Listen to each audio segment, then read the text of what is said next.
नाज़रीन, अवामी न्यूज़ में ख़बरनि जो सिलसिलो जारी है। हिन वक्त असीं तव्हांखे काज़ी अहमद में ख़बर ॾींदा हलूं त जस्कम काज़ी अहमद जे अॻुवाण फ़कीर साजन कुंबर, पीर नईम असलम सिकंदर मला ऐं ॿियनि जी अॻुवाणी में सिंध में कश्मीरियुनि खे ज़मीनूं ॾे आबाद करण वारे अमल ख़िलाफ़ तारका प्रेस क्लब अॻियां एहतजाजी मुज़ाहिरो कयो। सिंध में धारिया नामंज़ूर जा ज़ोरदार नारा हंया विया। इन मौक़े ते अॻुवाण ख़िताब कंदे चयो त अॻे साज़िश तहत सिंध में धारिया आबाद करे सिंध खे तबाह कयो पियो वञे, हाणे कश्मीरियुनि खे आबाद करण जूं कोशिशूं कयूं पियूं वञनि।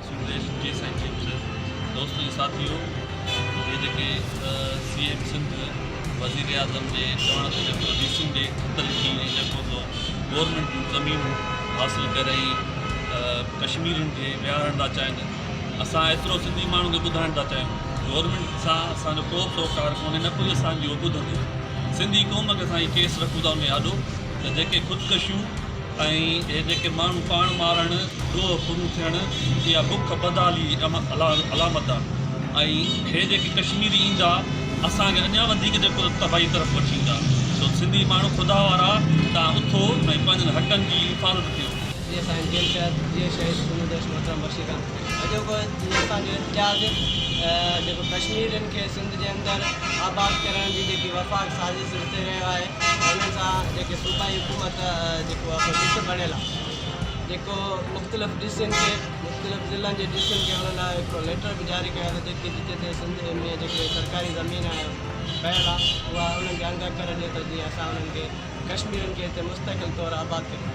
ऐं धरती ते अॻे ई धारियुनि जो असांजे हुन जेको आहे कब्ज़ो आहे असांजी धरती ते। हे वधीक जेको कश्मीरी असांखे आबाद करे हिते असांजे सिंध में असांखे अक़लियत में तब्दील करण जी वॾी में वॾी साज़िश आहे, जेको सुभाणे असां अॼु जे न उथियासीं। असां सिंधी क़ौम खे अपील था कयूं त ख़ुदारा उथो, तव्हांजे DH सिटी हुजे, बहरिया टाउन हुजे, ज़ुल्फ़ाराबाद जहिड़ी सूरत में इहे जेके मनसूबा आहिनि हिननि जी सूरत में असां वटि अॻे ई जेको धारिया माण्हू माना आबाद गवर्नमेंट जे हिसाब सां थियनि पिया, उहा पनाहगीर जेके अलॻि अलॻि थियनि पिया, हिकिड़े रजिस्टर्ड आहिनि, हिकिड़े अनरजिस्टर्ड आहिनि। हिकिड़ी गवर्नमेंट जेकी हींअर इहा पॉलिसी रीति आहे जेकी कश्मीरियुनि खे मुस्तक़िल आबाद करण जे लाइ, त इन में असां अक़लियत में तब्दील थी वेंदासीं। असांजे पेरनि जे हेठां जेकी ज़मीन आहिनि तमामु जल्दी निकिरंदी थी वञे। कल्ह असां एहतिजाज में कया ॿेटनि जे लाइ, अॼु असां वरी इन्हनि कश्मीरियुनि जे आबाद करण जे ख़िलाफ़ु असां एहतिजाज पिया कयूं। इहे असांखे इन्हनि शयुनि ॾे माना सिंधी क़ौम खे मसरूफ़ रखी ऐं पंहिंजा जेके मफ़ाद आहिनि, जेके वफ़ाक़ जेको आहे जेको पंजाब जे नाले में जेको ठाहियो वियो आहे गठजोड़ हिन मुल्क जो, उहो माना पंहिंजो इस्तेसाल पियो करे सिंधी क़ौम खां।